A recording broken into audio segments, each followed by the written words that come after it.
ce n'est pas parce que il y a un blocus là-bas. C'est le manque d'informations, c'est-à-dire le manque de divulgation d'informations. Bien souvent dans les événements et tout, beaucoup d'entreprises et tout, je me rends compte que je suis peut-être le seul où je vois quelques Africains, mais rares, surtout les Africains francophones. Je ne vois presque personne dans ces événements. En fait, et parce que tu peux être qualifié dans plusieurs domaines aux États-Unis.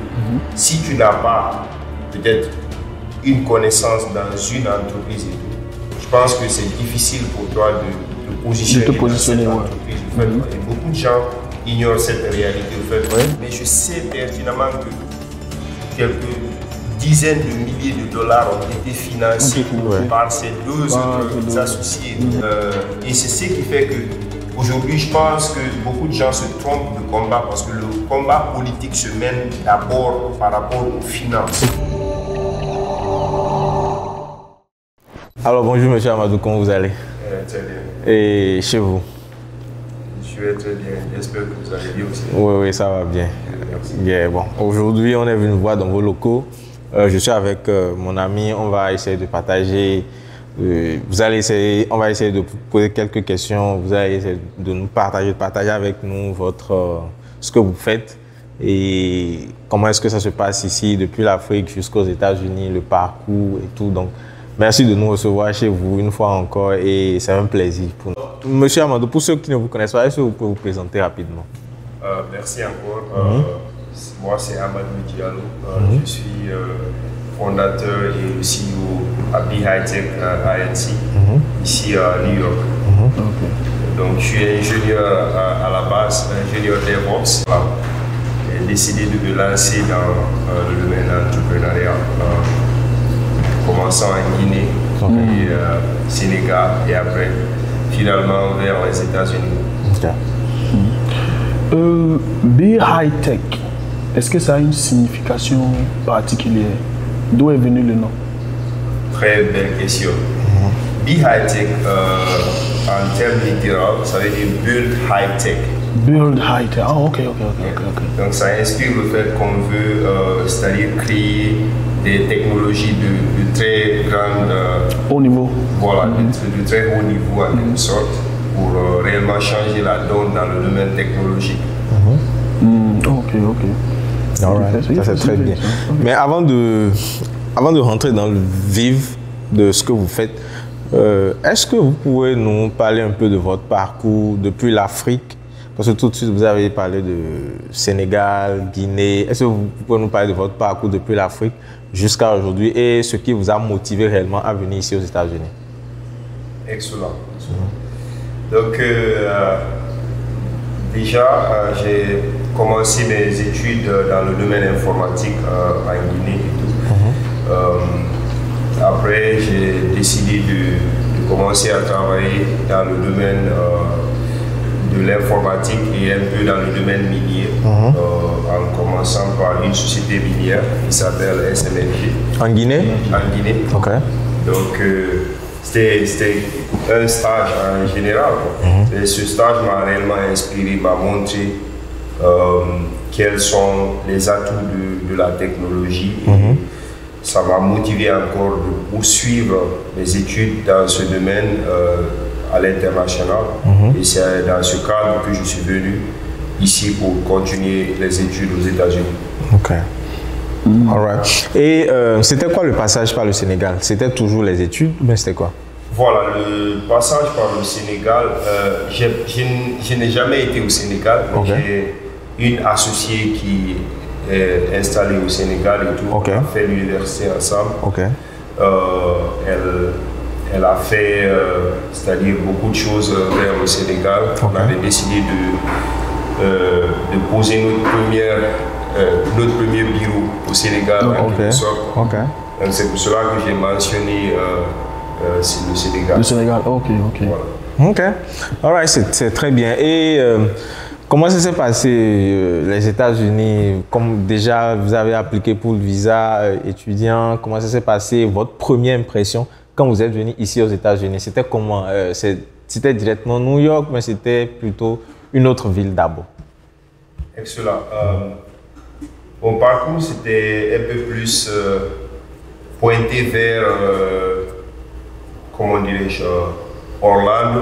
C'est là-bas que je devais faire mes études. Mais après avoir mis pied pour la première fois aux États-Unis à New York, j'ai décidé d'explorer un peu le terrain et finalement, je me suis après déplacé vers Orlando et j'ai compris que vu qu'il y a une forte communauté africaine vers ici, et j'ai décidé de rester vers New York, c'est-à-dire en transférant ici. Donc pour nous recentrer, vous arrivez aux États-Unis et vous étiez déjà diplômé. Tout à fait, j'étais déjà diplômé. Et si vous pouvez nous situer, c'était quel diplôme? Bachelor, master ou PhD? J'avais un diplôme de bachelor. Bachelor, ok. En computer engineering. Ok, computer engineering, ok. Ok, je vois. Et c'était quoi votre première impression quand vous avez vu la ville? Vous avez vu les trucs, c'était quoi l'impression? C'était franchement quelque chose de fabuleux parce que les États-Unis, comme vous le savez, c'est pas comme les autres pays et tout. J'ai pas été dans beaucoup de pays, mais j'ai quand même visité peut-être la Côte d'Ivoire et qui m'a donné une certaine image de comment peut-être l'Europe se présente. Et finalement, dès avoir été ici, j'étais franchement ému parce que la différence était très très énorme en quelque sorte. Ce qui fait assez de sens. Donc c'est ce qui vous a marqué quand vous êtes venu à New York. Tout à fait, c'est ce qui m'a marqué et tout. Même s'il y a quelques défis au fait, parce que ce n'est pas tout ce que nous voyons aussi, toutes les réalités des États-Unis qu'on voit en étant en Afrique. C'est pas ça, c'est différent. C'est différent. À visiter peut-être le Bronx et certaines parties de Brooklyn et tout, je me suis rendu compte que même si à Manhattan c'est réellement le high standing, mais il y a des endroits aussi qui ne sont pas aussi cette catégorie. Bien sûr. Voilà. Vous avez dit bon, ok. Comment est-ce que ça se gère? Quand vous êtes venu, est-ce que vous avez déjà auparavant toujours été dans l'entrepreneuriat? Bien, je sais pas. C'était quoi votre mindset les débuts?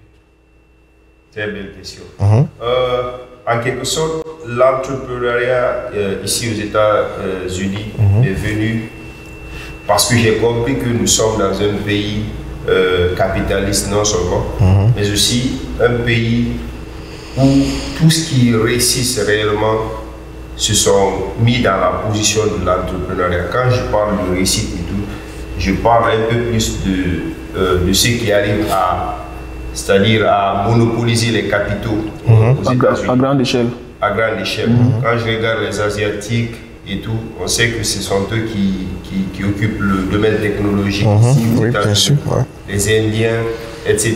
Donc, c'est ce qui m'a quand même donné une motivation par rapport à l'entrepreneuriat, en fait, pour que nous aussi, les Africains, on puisse, c'est-à-dire produire des choses concrètement plutôt que de seulement consommer ce qui est là et de penser qu'on ne peut pas aussi changer la donne dans le domaine de la technologie, au fait. Pour l'entrepreneuriat, je comprends. Et donc, quand vous arrivez, est-ce que vous venez déjà avec le process de devenir entrepreneur ou alors quand vous arrivez, la transition se passe comment? Quand vous arrivez, vous venez avec l'intention d'être entrepreneur ou vous dites ouais, je viens aux États-Unis continuer mes études et peut-être si je trouve un job, je fais le job, ou alors vous venez déjà avec je vais aux États-Unis, finir mes études et devenir entrepreneur, ou alors c'est passé comment? Très bien. L'entrepreneuriat n'est venu que après. Ok. C'est-à-dire, j'avais un objectif, c'était un peu plus de venir poursuivre mes études, approfondir le domaine technologique. Mais dès lors que j'ai été dans plusieurs États, comme par exemple à San Francisco, j'ai aussi fait quelques études dans le domaine technologique en visitant les locaux de beaucoup d'entreprises américaines comme les Uber, les Lyft, et puis Google, Facebook. Je me suis rendu compte qu'il y a de quoi se faire comme opportunité. Se positionner sur le marché. Mais c'était un peu plus dans le cadre de l'entrepreneuriat qu'on peut produire des choses énormes en fait. Parce qu'en tant qu'ingénieur, en quelque sorte, si par exemple tu travailles dans une entreprise et tout, généralement, c'est que ton focus est un peu plus sur un seul produit qui est là. Même si tu dois améliorer ce produit, mais tu n'auras pas réellement la chance de faire beaucoup de choses que tu veux faire, mais ce sera un cadre un peu plus limité, contrôlé par les entreprises pour lesquelles tu travailles. Or, si tu entreprends et tout, ça t'ouvre quand même un large spectre dans lequel tu peux franchement innover en quelque sorte. C'est plus ça. Ok. Donc, vous n'avez pas, si je veux dire, vous n'avez pas eu genre un premier job, ou bien vous n'avez pas, est-ce que vous avez eu à faire des boulots en parallèle que vous étiez en train d'étudier, ou bien vous étiez juste focus sur le travail, sur les études? J'ai eu à travailler dans quelques jobs. Par exemple, les jobs de, comment dirais-je, dans les stores, en quelque sorte. C'est-à-dire vendre des articles. Retail sellers. Ce genre de choses. Aussi dans la conduite, c'est-à-dire le Uber en quelque sorte. Déplacer les passagers. Oui, bien sûr, Uber, bien sûr. C'est ça aussi qui m'a donné une certaine vision par rapport à pourquoi ne pouvons-nous pas faire ce que les autres font. Parce que quand je regarde un peu ce que les Africains, les statistiques par rapport au nombre d'Africains qui font le Uber et tout, c'est quand même un peu plus élevé que les autres communautés. En fait. Or, pourquoi les Africains ne peuvent pas eux-mêmes faire leur propre Uber, créer leur compagnie de transport, de taxi et tout ça. Parce que c'est ce que j'ai compris. Quand l'Indien vient ici, qu'est-ce qu'il fait généralement? Il se met dans la posture c'est-à-dire il se met dans un job et après quelques années, il sera la personne qui, soit en tout cas quelqu'un qui manage ce job. Qui dirige ce job, qui maîtrise ce job. Ou bien c'est quelqu'un qui sera en train de créer de l'emploi, des opportunités. Parce qu'il a compris le système jusqu'à c'est-à-dire à la racine. À la racine, Ok, ça c'est... Je vais la parenthèse. Selon vous, pourquoi est-ce que nous, les Africains, ne réfléchissons pas comme ça? Le problème, c'est que je pense que les informations nous manquent. Et on ne cherche pas à faire des choses différentes. Je vais prendre l'exemple. Moi, j'ai d'abord le fait d'aller à San Francisco et tout, c'était quelque chose que j'ai décidé de faire, même si j'avais eu des personnes qui m'ont découragé, en quelque sorte. Mais dès après avoir été à San Francisco et tout, et voir réellement comment la vie est chère, et puis les défis qui sont là, et voir aussi les opportunités qui étaient là. Parce qu'en tant qu'ingénieur et tout, c'était ma première fois de travailler dans le domaine de la technologie, en servant des entreprises diverses dans le domaine du réseau en quelque sorte, le réseau et système en termes de, c'est-à-dire d'intervention quand il y a des incidents en fait. Souvent il y a des serveurs qui sont down, il y a des choses à remplacer dessus et tout, donc il faut quand même avoir un minimum de connaissances par rapport à ça. Du réseau et du truc de la fibre optique en quelque sorte, configurer les choses pour que tu puisses le faire. Et ça m'a réellement donné un peu plus d'informations par rapport à c'est-à-dire où sont les opportunités, même si pour un départ, on ne peut pas arriver au sommet des opportunités, mais le simple fait d'oser faire cela, c'était réellement une chance qui est offerte. Et je vois que beaucoup d'Africains ne veulent pas changer de cadre, c'est-à-dire explorer l'inconnu en fait, mais ils préfèrent se focaliser sur ce que d'autres personnes ont déjà fait.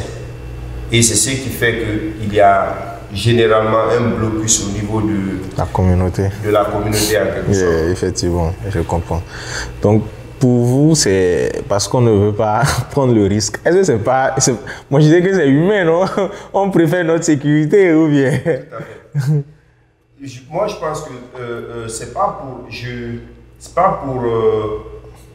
comment dirais-je, différencier seulement l'Africain des autres communautés. Je pense qu'on a un peu trop peur de l'échec par rapport à d'autres communautés.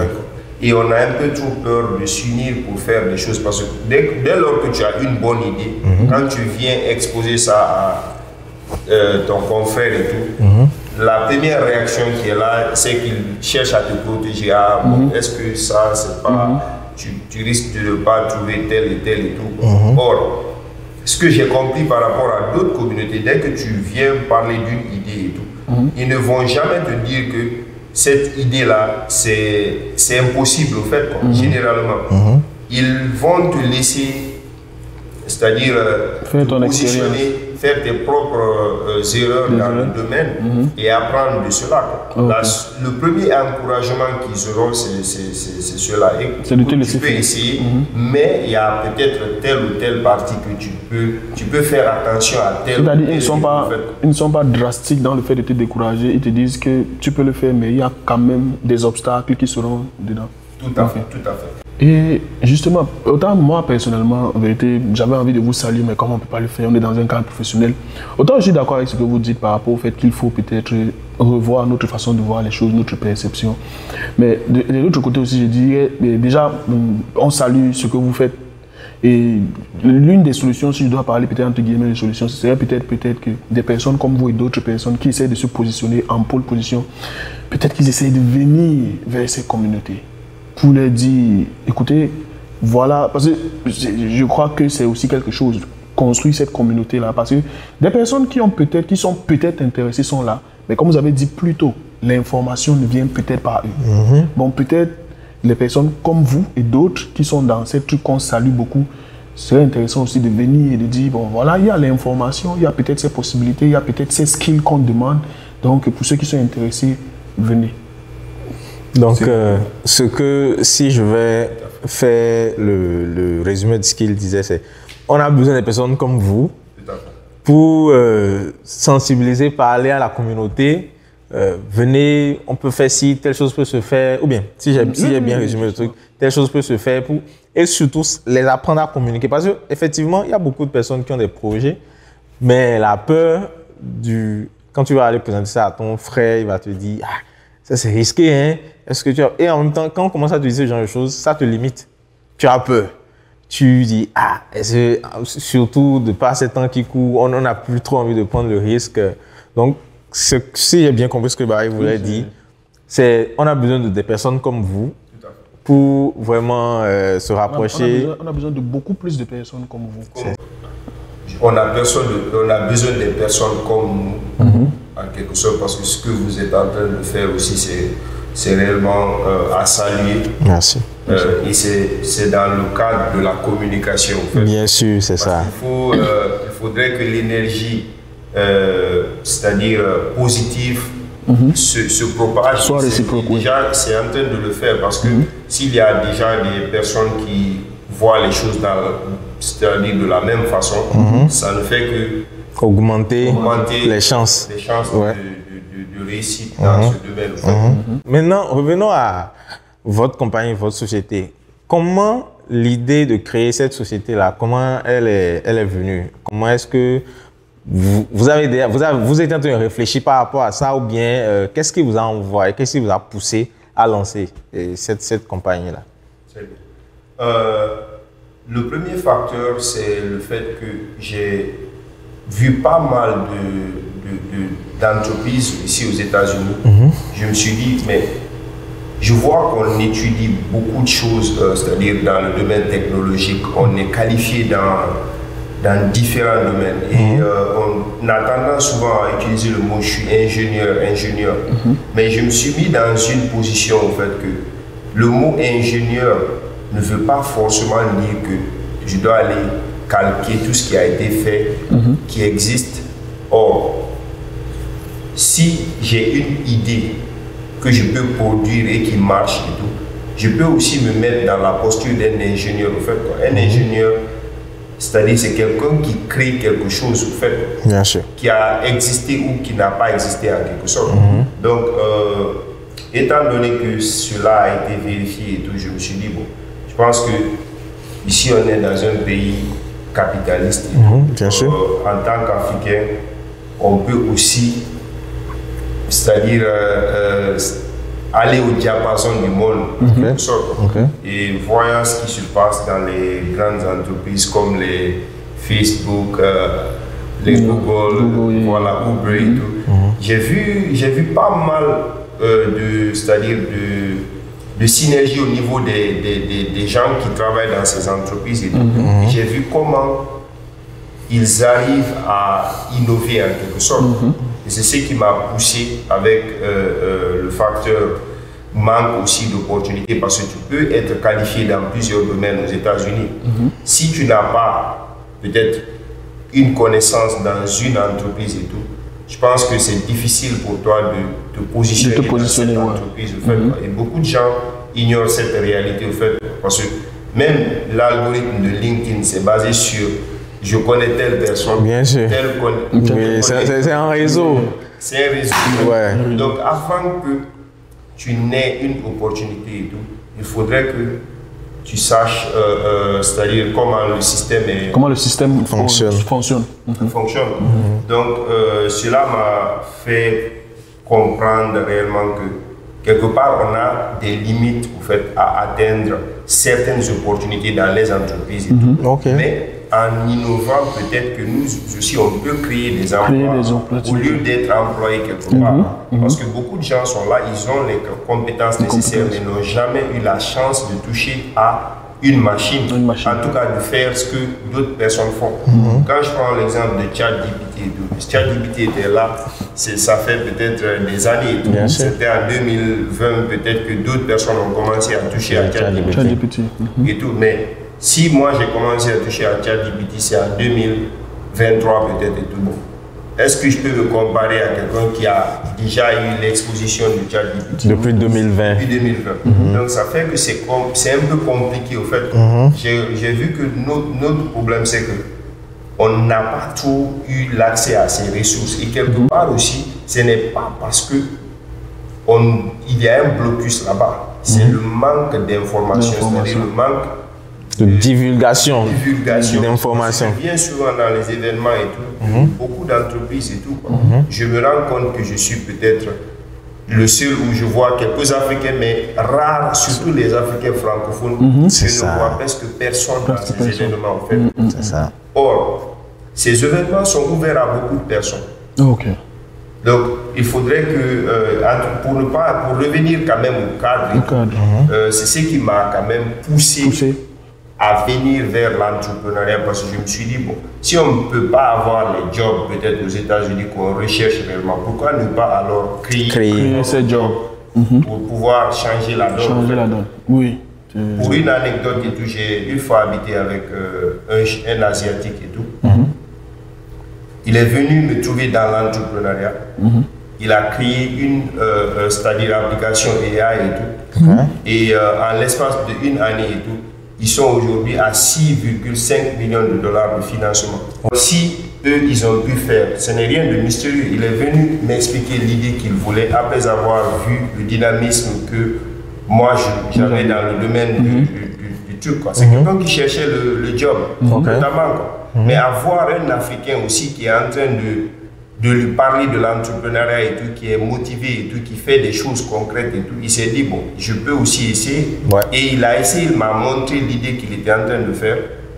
Voilà aujourd'hui le monsieur à cette position où il a pu changer la donne. C'est ça. Je me dis que c'est pas seulement parce qu'il a les compétences et les connaissances, mais c'est le réseau qui l'accompagne, parce que j'ai vu qu'il avait 2 associés qui étaient à Silicon Valley et tout, qui avaient aussi, c'est-à-dire qui sont posés stratégiquement, c'est-à-dire financièrement aussi. Mais le simple fait de croire en leur propre, parce que ce sont des Asiatiques aussi, en leurs frères et tout, aujourd'hui ils ont pu saisir cette occasion. Et qu'est-ce qu'il a fait? Lui, il a ouvert une autre entreprise. Maintenant, si je comprends bien, alors c'est quoi? C'est africain, surtout francophone, on n'aide pas ou bien c'est pas compris? On ne finance pas, on n'investit pas ou bien c'est quoi le truc? Le défi qui est là, il faudrait qu'on ose le dire au fait. J'ai rencontré pas mal d'Africains qui sont réellement motivés et qui veulent faire quelque chose. Mais le vrai problème, c'est que quelque part, ce qui est simple pour d'autres personnes, c'est compliqué pour nous Africains. Pourquoi je le dis? C'est parce que il y a des gens qui ont les moyens de financer des projets. Au fait, quand je dis financer les projets, c'est financer un projet d'abord, c'est de croire en l'idée qui est là. Au fait, deux fois, fermer ses yeux pour voir quelqu'un qui veut produire quelque chose et puis oser l'accompagner dans cette idée. C'est ça. Ce n'est pas... ça vient avec certains paramètres, je suis d'accord. Mais je pense que j'ai vu pas mal de cas de figure où s'il faut financer un projet, quand tu viens poser un problème à ton propre frère qui te connaît ou qui peut peut-être ne pas te poser les mêmes questions que quelqu'un qui ne te connaît pas, quelqu'un qui ne te connaît pas te pose et tout, je me rends compte qu'il y a plus de, c'est-à-dire que les gens te posent plus de questions que les gens de dehors. Au fait que tu ne connais ni madame ni l'élève. Ok. Le frère, si je comprends bien, le frère qui est avec toi va beaucoup plus te poser de questions, va vouloir beaucoup plus comprendre ce que tu fais, ce que tu veux faire là où tu veux aller, que quelqu'un qui va venir dehors. Lui, il est prêt peut-être à investir dans ton projet à l'aveuglette. Tout à fait. Ok. Donc, c'est un peu ça mon constat et tout. Je ne dis pas qu'il n'y a pas d'entreprises qui sont ici de grande envergure, mais je peux compter le nombre d'Africains peut-être qui sont là, qui peuvent me parler de disons 6 millions de dollars d'investissement qu'ils ont reçus pour un projet. C'est pas parce que les idées ne sont pas là, mais quelque part, est-ce qu'on croit en nous-mêmes?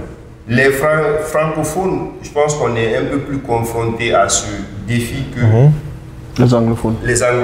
Souvent, quand je viens dans les événements, je rencontre des Nigérians, Ghanéens et tout. Ils ont des entreprises, au fait, mais c'est un peu différent des francophones. Des francophones, mais les Asiatiques aussi sont dans une autre, sur une autre dimension. Eux, ils gèrent autrement. Donc, c'est un peu ça, quoi. Tout vient de croire en ce qui vient d'abord de l'Africain. Parce que si on croit, parce que faire même des levées de fonds ici, je vois qu'il y a beaucoup d'Africains et tout, quoi.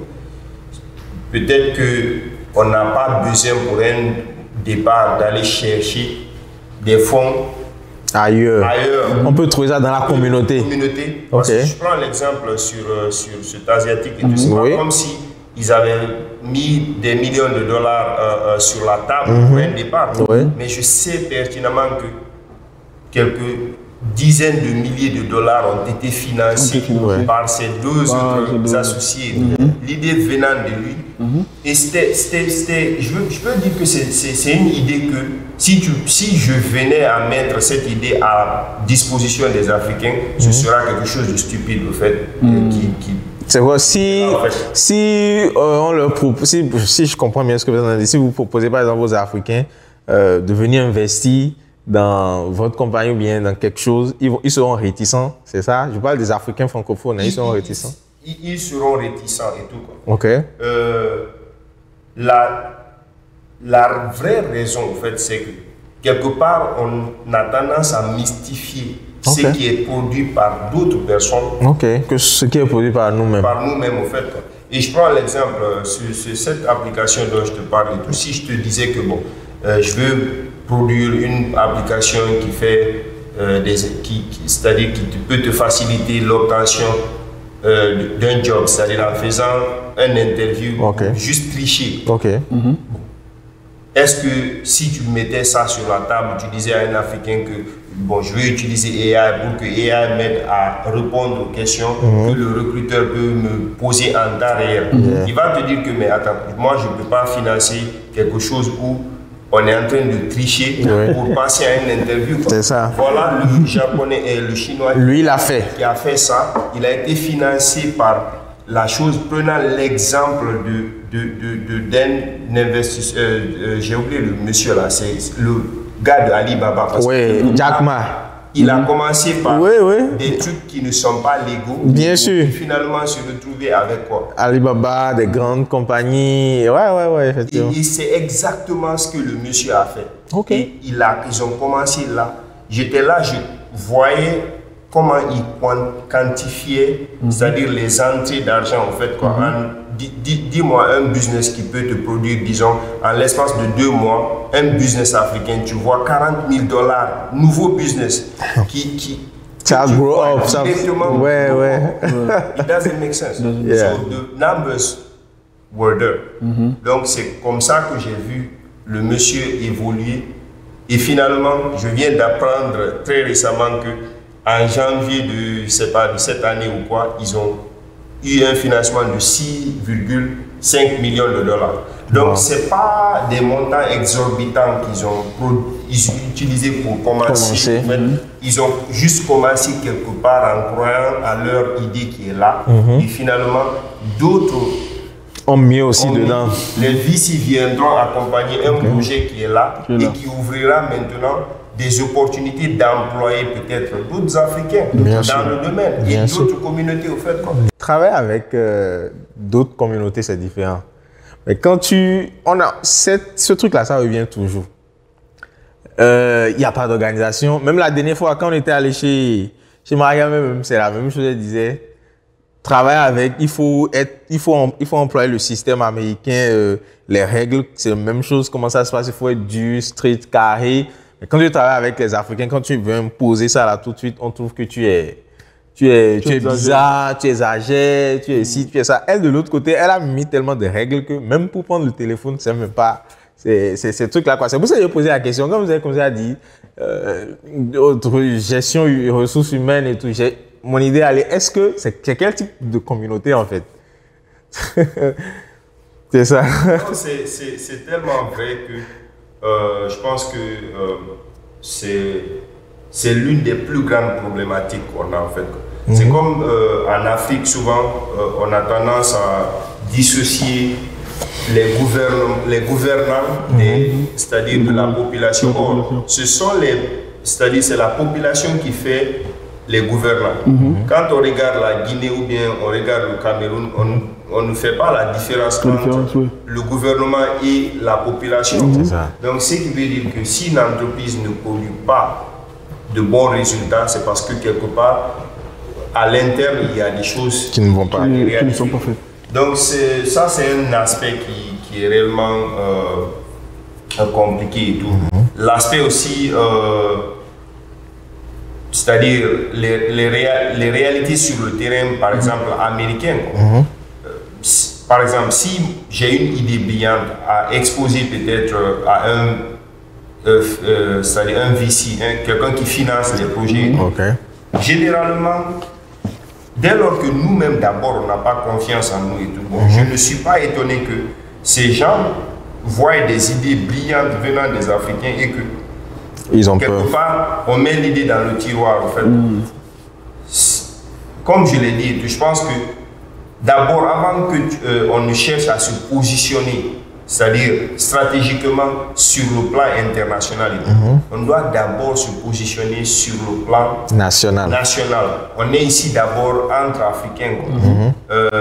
Et c'est ce qui fait que aujourd'hui, je pense que beaucoup de gens se trompent de combat parce que le combat politique se mène d'abord par rapport aux finances. Plus ici on a les moyens, plus on peut faire quelque chose aux États-Unis. Ce n'est pas un pays voilà, comme les autres, en fait, mais c'est un pays capitaliste. Capitaliste, oui. En quelque sorte. Bien sûr. Donc ça, c'est un autre défi que j'ai vu. La discrimination vis-à-vis alors du... Ah, ça existe aussi? Oui. Vous avez été confronté à ça? Plusieurs fois. Il y a plusieurs... C'est même pas seulement sur le plan de l'entrepreneuriat, mais sur le plan général, en quelque sorte. On se rend compte que si je cherchais un job ou bien une opportunité, supposons que je suis un consultant dans le domaine de tech, je dépose une opportunité quelque part, même si j'ai toutes les qualifications pour saisir l'opportunité, eh bien s'il y a déjà, c'est-à-dire des personnes qui ont un bon réseau et qui voient peut-être alors un blanc postulé et que toi tu viens mettre, c'est-à-dire une application, même si tu peux saisir l'opportunité facilement. C'est le minier en Guinée, ou bien c'est le minier aux États-Unis, ou c'est le minier en général? C'est le minier en général, parce que pour un départ, on a commencé à penser au domaine minier africain. C'est ce qui a ouvert, c'est-à-dire l'opportunité au monde. Parlant de IoT, au fait, des données IoT, c'est pas seulement en Afrique que les sociétés minières utilisent les données IoT pour traiter des données. Mais à l'international et tout, c'est une pratique très très fréquente. C'est la raison pour laquelle on s'est mis dans la posture de open source. IoT data. Et l'idée, il est venu d'aller dans ce secteur-là parce qu'il y a de la demande, ou bien vous êtes basé sur quoi pour rentrer dans ce domaine-là, pour pouvoir, je vais dire, informatiser et créer des bases de données? Qu'est-ce que vous avez regardé pour aller dans ce secteur-là? On a regardé un peu que le fait que les données soient fragmentées, au fait, c'est-à-dire que chaque entreprise dans le domaine minier recrée une plateforme qui investit énormément de fonds dans ce domaine et tout, ce qui fait que les données ne sont pas en synergie, au fait, et c'est un obstacle réellement pour pour avoir un environnement un peu plus sain, parce que le domaine des mines, au fait, beaucoup d'entreprises perdent énormément de fonds parce qu'ils sont confrontés à des difficultés dans ce sens. La pollution de l'air, la pollution de l'eau, c'est-à-dire des pertes en vies humaines en général. Bien sûr. Ils utilisent les données IoT, au fait, pour remonter ces informations au niveau de leur serveur et visualiser ça sur des dashboards.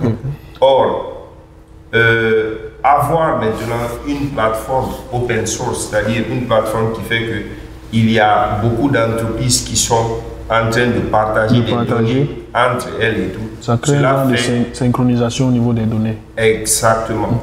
Cette synchronisation des données, en fait, c'est ce que nous offrons en format open source et qui sera utilisé maintenant par n'importe quelle entreprise dans le monde, en fait. C'est ce qui fera que la fragmentation des données n'est plus une réalité. Un obstacle. N'est plus un obstacle. Et ça ouvre réellement, c'est-à-dire d'autres possibilités. Il réduit énormément les coûts pour les sociétés minières et aussi diminue les risques de perte en vie humaine, les risques de pollution. Et c'est dans ce cadre que nous inscrivons pour avoir un écosystème plus sain. Justement, je reviens encore à la notion de l'argent. Vous avez dit open source. Mais je vais vous poser une question. Les open source, comment ils gagnent? Voilà, les open source gagnent en fonction c'est-à-dire des services, parce qu'un service peut être open source comme OpenSSF, mais il y a des modules dans ce open source qui ne sont pas forcément gratuits, qui sont payants. Donc aussi la consultation, c'est-à-dire si je dois configurer un serveur pour une société minière quelconque et tout, je vais charger des frais pour c'est-à-dire pour peut-être suivre ce client-là. Voilà. C'est même pas pour suivre. D'abord parce que c'est open source, mais supposons que je dois le créer un dashboard Power BI, en tout cas un truc pour... oui, forcément c'est payant. Donc il faudrait que je configure ça, personnalise en fonction de leurs besoins. Et puis après, voilà une facture qui... C'est ça, c'est pour ça que j'ai dit que forcément ça va être payant. Tout de suite là, vous êtes en train de parler on forme.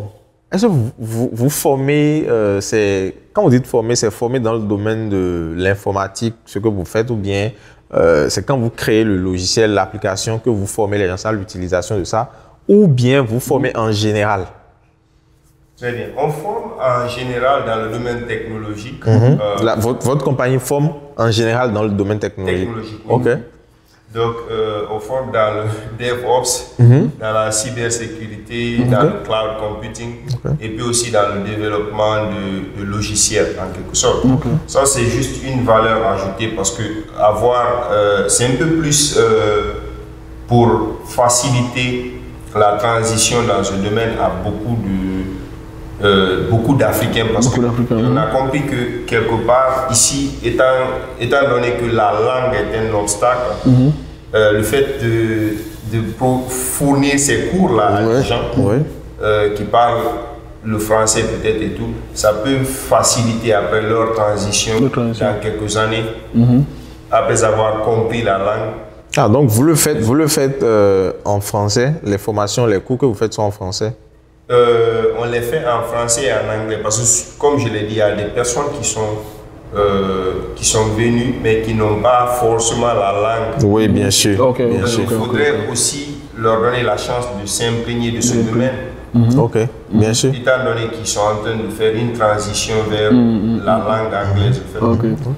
Ma dernière question, si là où vous êtes aujourd'hui, si vous allez peut-être donner un conseil à quelqu'un qui est en train de venir ici, qui est en train de quitter l'Afrique pour venir aux États-Unis, quel conseil vous allez lui donner sur le plan, je vais dire, professionnel et peut-être sur le plan personnel?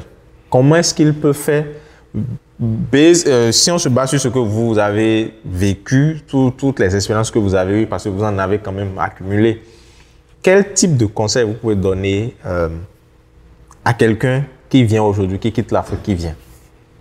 Je vais aussi aller ça parler. C'est la dernière question, je sais, mais le deuxième volet aussi de la question serait, si c'était à refaire, qu'est-ce que vous aurez fait différemment? Voilà. Merci.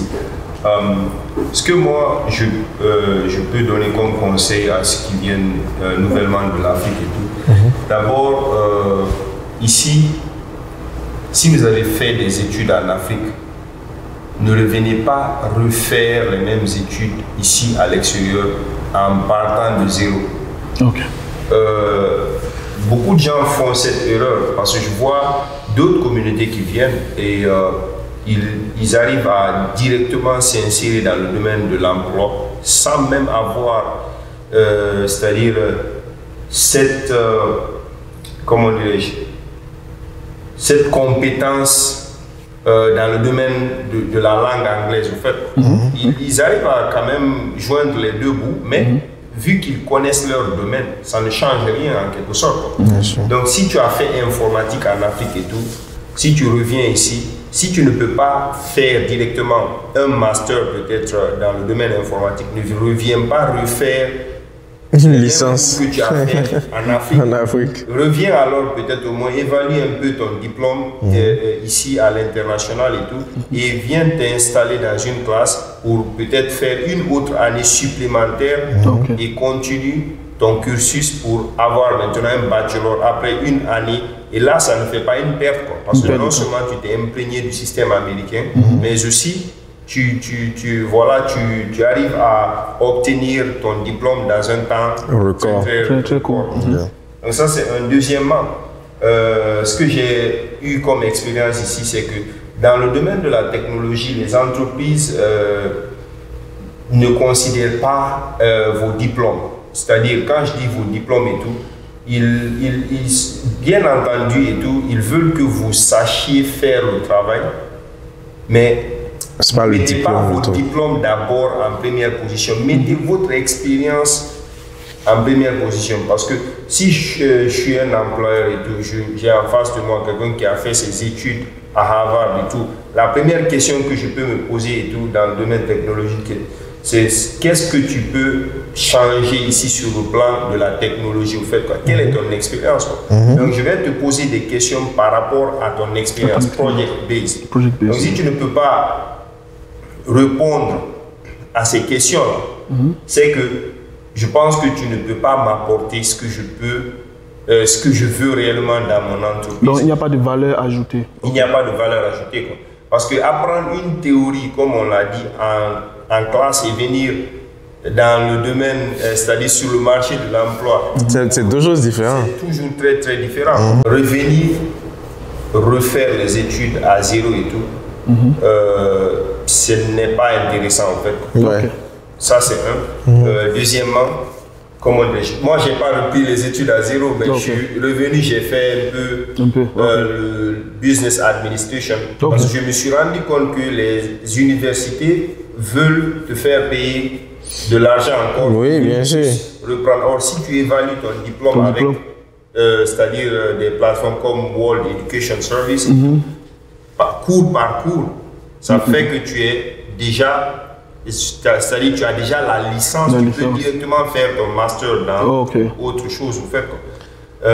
Deuxièmement, je pense que s'il fallait refaire quelque chose et tout, c'est le fait de croire en soi. Parce que quand on vient ici, au départ, on a toujours tendance à croire qu'on ne peut pas, c'est-à-dire se mettre au diapason de certaines opportunités. Au fait, le fait de venir ici, c'est-à-dire au départ, j'ai pas, comment dirais-je, si j'avais eu les bonnes informations dès le départ, je serais encore allé plus loin et plus vite. Plus vite, quoi. Parce que, c'est-à-dire qu'on a c'est-à-dire le fait de changer d'abord ton écosystème, sélectionner les personnes avec qui tu es, au fait, à qui demander quoi, franchement, c'est, si je pouvais retourner le temps, je serais revenu sur ces paramètres-là, un peu filtrer, c'est-à-dire mon réseau de personnes. Voilà, moi je vais encore mettre. Mais comment on fait pour résoudre ce problème-là? Parce que l'information, comment on fait pour résoudre ce problème-là? C'est une belle question. La première chose que j'ai apprise ici quand je suis venu à commencer les cours aux États-Unis, c'est information literacy. C'est-à-dire savoir comment avoir les informations au fait crédibles qu'il faut. Parce que si je dois chercher un visa pour venir aux États-Unis, je ne vais pas aller demander à mon ami qui n'a pas eu qui ne connaît pas. Même supposons à mon ami qui est parti peut-être faire la procédure, qui n'a pas eu le visa. Et je lui demande que je veux avoir le visa. Ça n'a pas trop de sens. Mais pourquoi ne pas aller à la source d'information? Quand je parle de source et tout, c'est déjà, je parle à l'ambassade. Tu sais de l'ambassade. Donc, il faut, c'est-à-dire savoir faire la part des choses par rapport à la sélection des sources d'informations qu'on a pour pouvoir avoir ce qu'on veut, les résultats. Peut-être consulter plusieurs sources, peut-être, mais des sources qu'on pense crédibles, fiables et tout, faire des recherches et tout. Et en tout cas, utiliser quand même un réseau de personnes crédibles pour avoir ces informations. Je pense que tout ça, ça rentre dans le cadre de information literacy. Et aussi éviter, c'est-à-dire le plagiat, par rapport à beaucoup de choses comme prendre l'idée de quelqu'un, copier, voilà, informations en format MLA ou bien en format API. Donc tout ça, c'est réellement des choses qui changent beaucoup de donnes pour ceux qui viennent ici. Ce n'est pas au hasard que ceux qui ont sélectionné les cours Information Literacy là, beaucoup fait tout ça. Ils ont des capitaux ici et rapatrions maintenant l'argent qu'on a gagné ici. Et tout ça, il faut avoir l'information pour pouvoir le faire. Donc c'est la base de tout. C'est ça, c'est l'information. Informatique. Vraiment, merci beaucoup. On va clore notre interview. Merci à vous pour votre disponibilité. C'était un très bon échange. J'espère qu'on aura le temps encore de se voir pour discuter encore sur d'autres sujets comme ça. Et vous inviter, commencer à créer des événements, vous inviter pour vous allez dire, parler, pour que les gens apprennent aussi que comme il a dit, il y a des choses qui se font et puis voilà quoi. Je ne sais pas si tu as quelque chose d'autre à dire, on va conclure. Non, c'était un très bel échange. On a appris et c'est toujours bien de voir que les choses se font. Parce que je crois qu'on vit il y a beaucoup d'entre nous, surtout les francophones, on vit dans un écosystème où on est toujours en train de pointer les autres du doigt. Oh ouais, quand on parle d'Africains, c'est les Nigériens, oh c'est les Ghanéens et tout et tout. Non, non, chez les francophones, les choses se font.